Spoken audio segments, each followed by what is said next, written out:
Welcome to the Prog Talks by the Prog Space.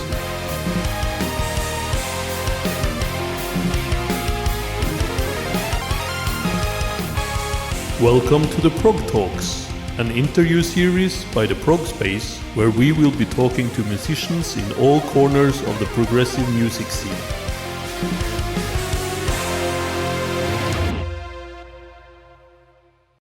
Welcome back to another episode of the Prog Talks. I'm your host, Dario. And before we jump in with tonight's, this episode's guest, as always, thanks for tuning in. We hope you like what we do. And don't forget to like, subscribe, comment, and give us a thumbs up. Get us a cup of tea. It's still hot. Well, with that out of the way, as you can see, today, I have the pleasure to talk with the wonderful Vikram Shankar. Hi, Vikram. How are you doing? Hey, man. I am doing good. It is a wild day in Silent Skies land, but I'm alive.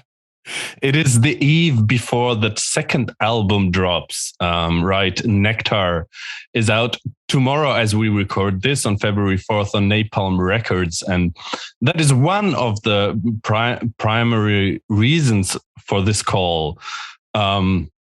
Before we jump into that, I wanted to ask you, you are really busy in so many fronts, and involved in so many projects, that sometimes it's hard to keep up. Yeah, same for me, man. Like I sit down in the studio morning. Okay, what am I doing today? I have no idea. Am I making orchestral music? Am I making pop? I don't know. It's all the same. What did you do last year? I think that there was not a release from a project that you like, one of your main projects last year, but there was still some music coming out with your involvement. One that I know of for sure is that you contributed to the solo album, the solo debut of Ross Jennings from Haken. Is that right? Yes, indeed. Yeah. So, anything else that we might have missed from last year? Let me go on my website and look. 'Cause honestly, man, I have no idea. I really don't. And the frustrating thing is I'll do projects like sometimes several years before they end up being released. So it's like you could say, for instance, on this note, hey, you guested on the Others by No One album that came out last year, which is true. But I did that like 3 years ago. So it's like, oh, old news. But no, that was a really fun album that I was a part of.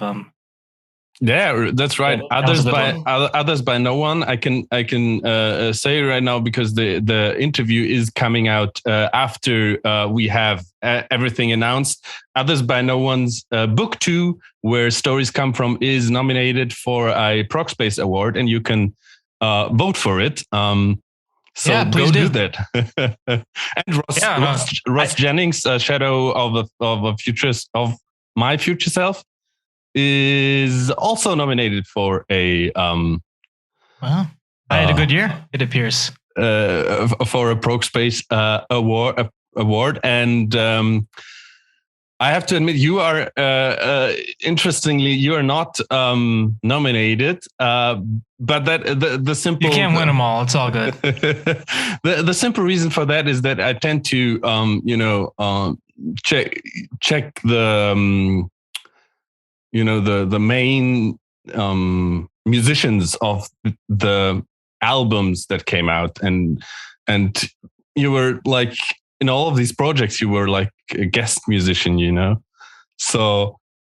But that's going to change for this year because, as we just already established, the second Silent Skies album is about to drop, and not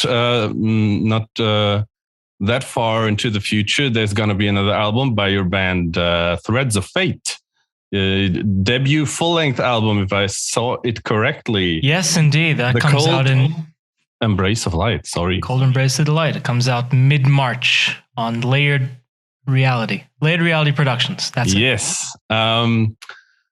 So there's at least 2 main project releases from you this year. Let's start with Silent Skies. second full-length album. It is, of course, your project or your band together with the wonderful Tom Englund of Evergrey, with his wonderful timbre and beautiful voice. First album, Satellites, was 2 years ago, right? Year and 2 months. Yeah. So in 2020, not so long ago, you've been quite quick with the follow-up. Was there anything different this time, or did you just continue like you did with Satellites? Well, actually, hugely different. And it may not sound that way, but it was a hugely different process because, first of all, on Satellites, we had no idea what Silent Skies was, aside from very basic parameters. We knew that we were a group making piano and vocal music that had some kind of cinematic thing going on. And we didn't know what that meant. And so we took 2 years to figure out what it meant. And that's what Satellites is us figuring out what it means to be Silent Skies. Nectar, we knew what Silent Skies was. And so with that foundation, we were able to take a lot more chances and push things in different directions that we didn't on the first album, because the first album we're still kind of getting our feet wet and learning what it meant to work with each other and the kind of dynamics that go on with that. Nectar, we just dove in. We spent 3 months pretty much every single day on Zoom. Zoom really became our best friend last year, and we were writing and recording and producing together in real time on Zoom. And wow. And so it took 1.5 to 2 years to make Satellites and 3 months to write, record, and produce Nectar. And it was a very organic, intuitive process. I mean, I think you can hear not the ease of creating, because it wasn't easy, but it was, not even less contrived. I don't know how to put it. It's just like it just happened in a much more fluid manner than the first album. And I think you can hear that in the final product. Yeah, I had the pleasure of listening to it a couple of times, the promo stream. And I also had the feeling, I was thinking it is very, very beautiful and quite a different challenge, I guess, to create music as opposed to, complex, elaborate, long prog songs with these relatively minimalistic setups as far as the arrangement, but also like the song structure goes, right? Yeah, I mean, a lot of people say this, and I think maybe some people roll their eyes when they hear like, oh, it's hard to write a simple song. It's like, oh, is it really? Yeah, it is. It actually is very difficult to write a very good, short, relatively simple song that still, has some dynamism, and it still has some ebbs and flows, and there are contrasts still. But you're doing it in a tighter package. And what that means is that everything has to count a lot more. I think you can get away with a lot when you're writing a 10-minute song, and you can afford to have 7 sections that have very little to do with each other put together. That's a really cool thing. I like songs like that. But at the same time, if you're picking 3 sections and they have to work in 3.5 minutes and they have to be cohesive, but still, as I said, have some dynamism, that's a very difficult thing to do. And then add to that the fact that our chosen arrangement format, at least for this album and the last album, is pretty stripped back. And there's not a lot of room to hide under, say, a wall of distorted guitars or double kick drums or something. There's very little room to hide. Everything has to be perfect, or as perfect as we can get it. So it ends up being quite laborious and kind of agonizing, the level of detail that we go through. For one song on the album, Closer in particular, 14, 15 different versions of that song we went through, just constantly messing with the most minute things and adding more and more and more, and then deleting all of it. And then it's like, why do we do that in the first place? Well, we did it because the journey is part of, the process, and you have to go through that process of exploration to land upon something that you're really happy with. So yeah, it was hard, man. I mean, it's not easy to make this kind of music. Honestly, the metal records that I've written are usually a lot more painless to go through, to write and record and produce as well. Yeah, I guess you're also hinting at the emotional weight that goes into these compositions. So when you write music together with Tom, how do you start a song? Does it like begin? Is it beginning with a mood, with an emotion, or with a tiny musical snippet, melody, whatever? That Both. Then it's the same thing, because it's like if I conceive of a musical sketch, or if Tom conceives of a musical sketch, because he does that well. He's a great musician as well as being a great singer. So if he comes up with a musical sketch or some piano parts or something, or if I do, what's going on there is that there is some kind of vibe or atmosphere. And oftentimes the sketches are not that elaborate, because the whole point of them is to set an atmosphere and to set a tone. And we see how it speaks to us. And very often, if I'm writing something, it's coming from some sort of emotional, reflective state that maybe I'm not fully cognizant of, but it's expressing itself through the notes that I was compelled to put together on that given day. And so what happens is Tom and I, we listen and we kind of reflect on what we have. I know Tom, he'll put the music on his iPhone and he'll go on these like really long nature walks, and you'll just listen to it over and over, and you'll see, what are we feeling with this? First of all, are we feeling, is it good or bad? And sometimes something doesn't motivate us and we cast it aside.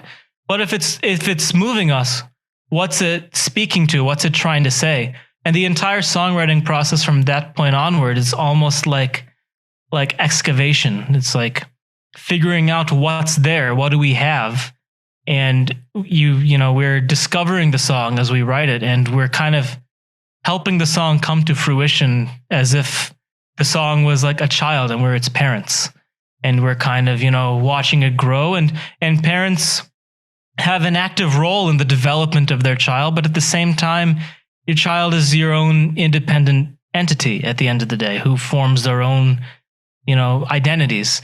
And we kind of see songs, or at least I see songs, in a very similar way. It's like we're helping the songs find their identity and trying to give it the proper like wisdom or whatever to help the song find that identity. And so you have to respect its process, and you have to respect what the song is wanting and what the song is not wanting. And so it becomes a kind of weird process of like trusting your gut beyond anything else. And you almost turn your brain off and you just listen. And it's like, what's actually happening here? What's the song asking for?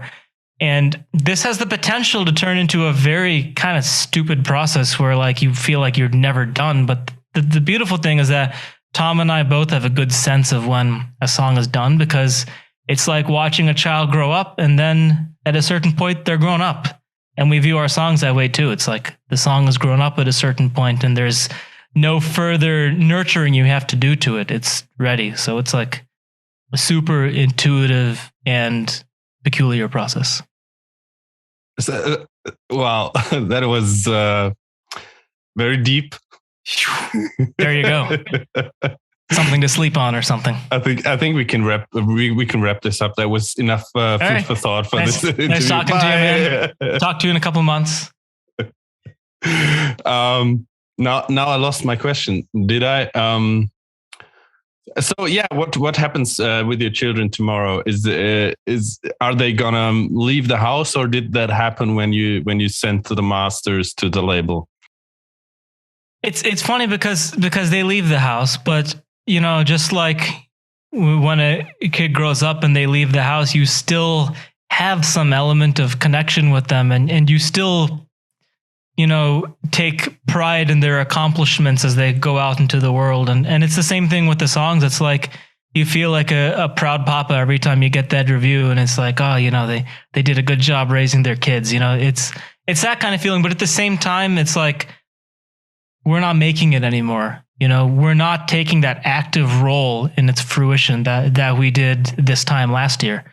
So it's strange. It's like you don't really have as much control over it as you did a year ago. It kind of has to, it's going to do what it's going to do. And if people love it, hopefully, or if people hate it, it's kind of like you did your best. And that I use a lot of parenting analogies, but I'm not a parent. But it's like, I imagine that parents often feel the same way. It's like, all you can do is do your best. And at a certain point, your child is going to make decisions. And sometimes, it's going to be a resounding success. And sometimes it's not. But, all you can do is do your best. And that's what helps with the kind of artistic agony of like, you put so much of yourself, so much of your personality and your emotions and your states of mind into the music you make. And then it's very hard to have that distance to, develop a thick skin and not get personally offended when someone calls your child fat or something like that. But it's like, you can't take it that personally at the end of the day. If you are enjoying this interview, please head over to theprogspace.com for more reviews, articles, pictures and interviews all about progressive music. You can also find us on Facebook, Twitter and Instagram. theprogspace.com.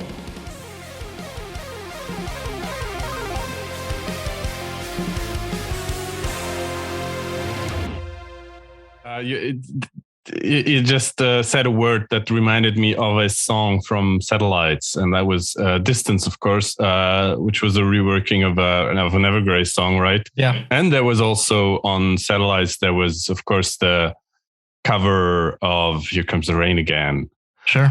So on Nectar, it's all new compositions. Is that correct? Yes. Yeah. All original. All original and all new. So you just told us, how you were working together over Zoom for 3 months together with Tom. Two songs are already out as singles as we are speaking right now, and the first one was Taper. And the second one was Leaving with a very special video clip. And for once, you can see in this video clip that it looks like you and Tom were in the same landscape. You were like not oceans apart. Yeah.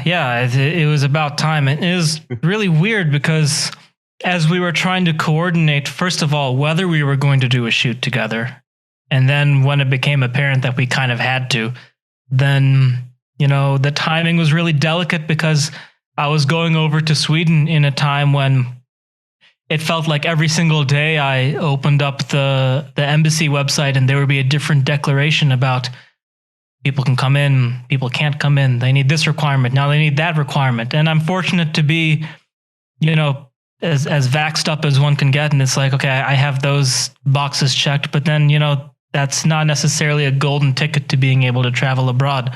So even whether we were going to do the shoot, I booked that ticket a week and a half before I went over, which I've never booked a trip to Europe that last minute. And then it's like up until the last day, I was thinking, oh man, maybe it's not going to happen. And to make matters worse, Nick from Redemption was flying to Stockholm for business and also to see Evergrey was playing a show in Stockholm. And he never even made it over to Sweden. He was stuck in London, and then they sent him back. So, and this was happening a few days before I traveled to Europe. So I was like, is this, am I going to have the same fate? Are we not going to be able to do this shoot? We have one chance to make this thing happen. So very, very nerve-wracking. And so when we were actually together, it's like, wow, I can't believe we're here again. And I hadn't seen him in person in like 2 years. So that was also weird. And then you set the grand piano on fire, or who As one did does, that? yes.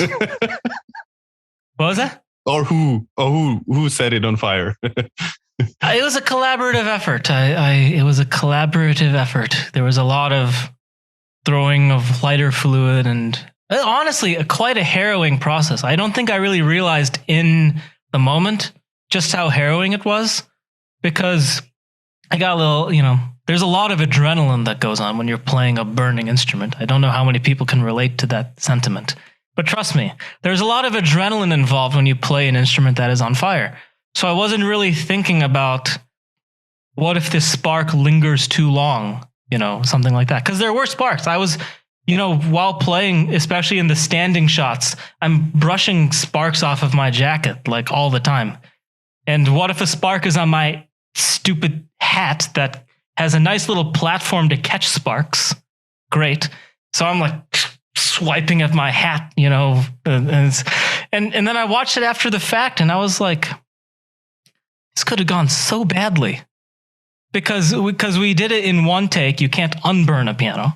So we did it in one take. What happens. And it's not rehearsed for the same reason. You can't unburn a piano. So we burned it and we had no idea what was going to happen. Things could have just started flying out. I mean, I was playing and then I was hearing these wow sounds as strings snapped from the heat.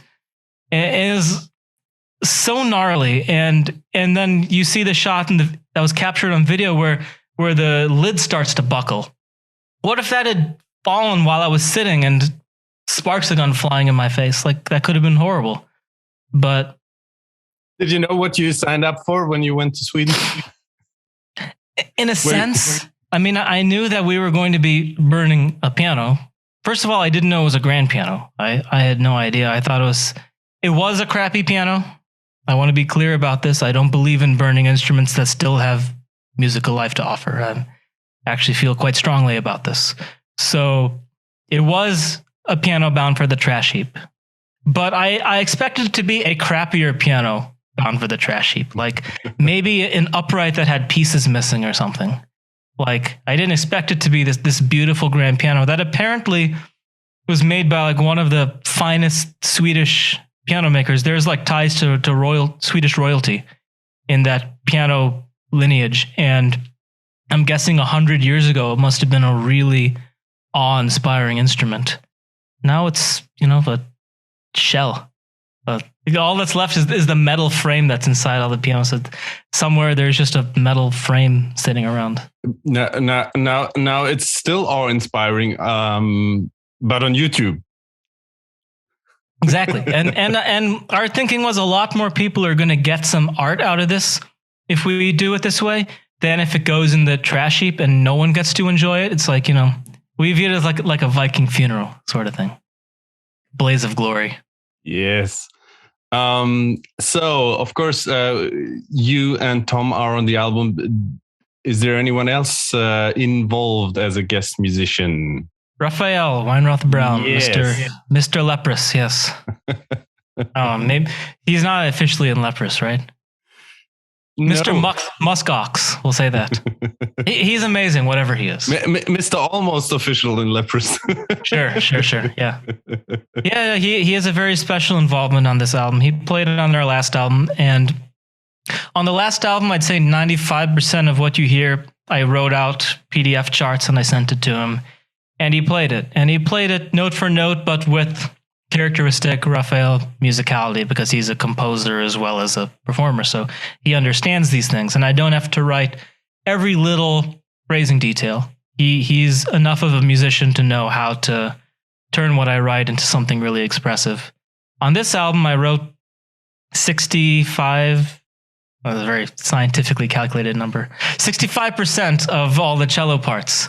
And those are especially the really prominent melodies. Like, for instance, Leaving has the section in the middle with a very expressive, simple but expressive melody. And I wrote that out. But everything else, I said, hey, man, take some passes through the song, screw around, add some textures, experiment, see what happens. And he recorded a lot of these kind of drones, these evolving textures that already sounded super haunting. And then I would just throw them through distortion and all these wild things in Logic and came up with, you'd never guess there were cello parts anymore. There's one part on the song The One, if you listen on headphones, it sounds like a Nashville slide guitar player or a lap steel guy wandered into the studio, but it's Raphael playing some part that I completely butchered. And these kind of sonic touches were really special because Tom said to me at some point when Raphael was just getting started, he said, Raphael plays really beautifully. I want him to play kind of ugly. like make something a little nasty, that some grittiness that, I mean, Raphael is a classically trained player, but he understands grit as well. So I asked him, can you make things a little less pretty? And he said, yeah, man, I got you. And he did these really gnarly sounding things that are just, I mean, I love them. Some of my favorite parts of the album to put on the headphones and just listen closely for the little weird things going on that Raphael is conjuring. So he added to the atmosphere of the album in a way that people may not even appreciate if they don't know they're listening to a cello. Wow, that's super interesting for me as a cello player as well. Oh yeah, right on. I mean, I did some video for Napalm going into the Logic session of leaving, and I listened to some of Raphael's parts that you listen to, and you would have just thought it was like a synth pad or something, but it's actually some cello parts, and maybe I cut them around or stretched out notes or something, and threw like 8 inserts of plugins in Logic and just turned it into something that sounds ungodly. But I love that.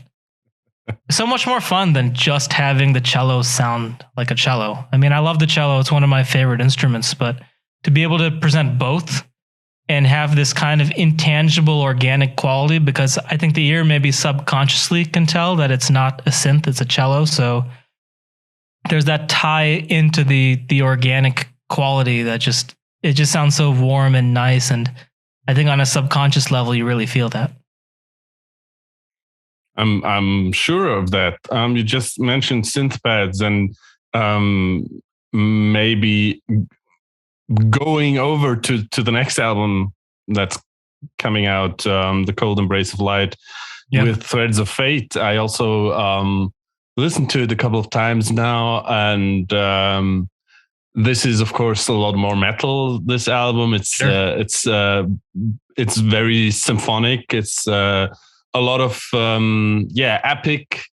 epic synth stuff on there, which sounds really epic. And in the middle of the album, there's such a fun, like Opeth Hammond. I don't know if you know which part. I know exactly what you mean. Yeah. So is there any favorite synth pads that you like to go to, or do you just on that album or in general? In general. Yeah. Let me grab this for a second. So right there we see on the top, that's a Moog Sub 37. I love that for I'll use it for a lot of things. It's a monophonic synth, so it only plays one note at a time, but I like doing a ton of reverb on it, and it almost creates a ghostly sort of pad effect that I'm very fond of. And then back there, that's a chord prologue that I'm actually selling tonight. But it was documented well on the Nectar album. There's a lot of really lush analog sort of pads on there. And then let me see if I can show you this guy, the Oberheim Matrix. That's from the late 1980s. It's a rack synth that is pretty much preset only, but it has some really, really beautiful of the era sounds that I'm quite fond of as well. So lately I've been really getting into these kind of analog things. And it's not because I have an analog fetish in particular. I mean, I love all kinds of gear, including soft synths, but I'm spiritual about instruments. Hang on 1 second. I'm getting called by my next guy, so let me tell him I need a couple more minutes real quick. Yeah, Eager Beaver. Let's see. And of course he's calling me on Skype, which never works for me. But anyways. So that means I guess we should wrap this up. Yeah, I suppose so. I don't know. It feels super short, but I mean, this is the slot we were given, right? You got there's so much you want to talk about, right? You can talk about. Sure. And I mean, we touched mostly on Silent Skies and the Threads of maybe a couple of quick words about Threads of Fate, as it's gonna be your debut full length album with that band, and maybe you can tell us quickly how this came together and the significance it has for you. Sure. Threads of Fate, it's not really my brainchild. I mean, I like the style of music, but to be honest, I'm not really listening to a lot of that kind of music anymore. But the singer, a guy named John Pyers, it was his project, and he asked myself and Jack Costo, who I guess is best known for Seven Spires, he asked us to fill out the lineup and help him make this music happen. We did an EP a few years ago that was fairly well received, and then we dove into a full length. But on the full length album, is a little bit more collaborative of a process, and Jack and John wrote some songs together, and then I wrote 3 songs myself. One of which was the first single, The Cold Embrace of the Light, where I wrote all the music, and then the other one was the one you mentioned with the Hammondy bit. What was that song called? I forget what that song's called. Horrors something. Yeah, horror. Whatever it is. Yeah, I wrote that song. The Horrors Within. Yeah. That's a very Threads of Fate title. But I'm not. I mean, I love it. It's because I don't get to do that with any other band that I'm in. I mean, I'm in Redemption, and Redemption can be quite heavy, but not like that. Not that kind of like. And on this album, it's almost like a doom metal-y kind of thing at times. We consciously wanted to try to scale the BPM of the songs way back and see what kind of emotions arise from making something that is tempo-wise a little bit more ponderous, but keeping it interesting and however we can. So, for instance, that song "Horrors" goes through all kinds of different twists and turns, and by the end it sounds like an Emperor song or something with the blast beats and everything, which I love. I've never gotten to write something like Emperor before, but that was a lot of fun. So yeah, it's just a way for me to do something different, and that's the primary value of working with that music, because I'm a big believer in the fact that if you have a certain amount of musical ADHD, as some artists do and some don't, but those who do, I think it's beneficial to try to explore some of those sides that maybe you can't do in your musical day job, so to speak, because it's just my opinion. But I think that if you don't do that and you close these other sides of your musicality off, I think there's a danger that it may really affect, your main project, because maybe your heart's not in it, or there are other things you want to do, but you feel like you can't. So it's like that project kind of becomes a prison, and then you start resenting it, and it's just awful all around. So I really think it's important to explore those other sides that make you who you are, and then the core projects become stronger as a result too, because you can commit to them fully, and you don't have to worry about, oh man, but I really want to make black metal. Then just make black metal somewhere else. It's all good. So I think That's why that project is so fun to me.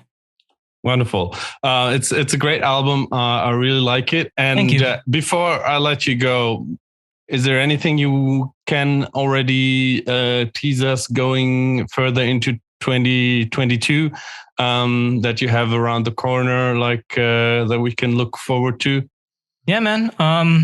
So aside from guest work, of which I'm always quite busy, but to be honest, like we talked about at the beginning, I can't even really keep track of what's coming at any given time. But just for my own things, Redemption will be coming. I think it's fair to say this year. We're just finishing the very tail end of the mix process right now. So that should be coming, if I was to guess, in the fall, maybe. I was really fortunate to have a much bigger role on this album than I had on the last album, which isn't saying much because I joined the band right at the end of that process, and Nick had already done most of the keyboards for that album. So I kind of just threw in a little ear candy here and there. But on this album, I played all the keyboards. I pushed the kind of orchestral side of the band much further than they have, I think, on any past releases. I also wrote some original music for the album as well, and there are a couple songs that I'm quite proud of that made the final cut, which is cool because Nick hasn't really had someone do that on a Redemption album in the past that I know of. he's kind of been the chief songwriter since 2001. But we had a kind of co-writing and co-producing role on this album, so really cool. I mean, it was an honor to be involved in that capacity, and I think the album is really strong. Personally, I mean, I've been listening to the band for a long time, and I've always liked what they do. But I think this, if I was to try to be objective, which I know I can't, I would say it's probably like top 3 at least Redemption albums, because it's really, really strong. The performances are great. The atmosphere is really, really strong. I think people who love Snowfall on Judgment Day, for instance, has a very particular atmosphere, and I think the keyboards are a big part of that. Some of that atmosphere is back on this album as well, so I think that's really, really cool. Lux Terminus, wonderful. On another note, we may have an album done by the end of the year. Possible. I mean, there's so much going on that to be able to find the creative energy to do a project that is so creatively taxing as Lux Terminus, because it's such involved music. But we've been making headway. We have 6 or 7 songs written so far, so hopefully that comes end of the year, maybe next year. So that's what's going on in my life. Awesome. Busy as ever. Vikram, it was such a pleasure to talk to you. Yeah, man, likewise. And to hear everything about Silent Skies, Nectar, and also a little bit about Threads of Fate, The Cold Embrace of Light. All the best with all your endeavors. It's always a pleasure to listen to your music and to listen to your elaborate about music. Thank you guys out there. Thank you guys out there for listening. As always, check out Vikram's socials, check out Silent Sky socials, and give them a follow and a like, and Threads of Fate as well. Go check out the music. It's awesome. Thanks for listening. Don't forget our cup of tea and like, subscribe, comment, everything. We'll be back next week. Until then, take care and keep spreading that prog love. The Prog Talks, produced by the Prog Space. Main host, Rune Belsvik-Reinås. Produced by Rune Belsvik-Reinås, Vanessa and Matthias Kirsch. All graphics and animations by Vanessa Kirsch. Intro theme by Giuseppe Negri. Outro theme by Zach Munowitz. This was the Prog Talks by the Prog Space. See you in a week.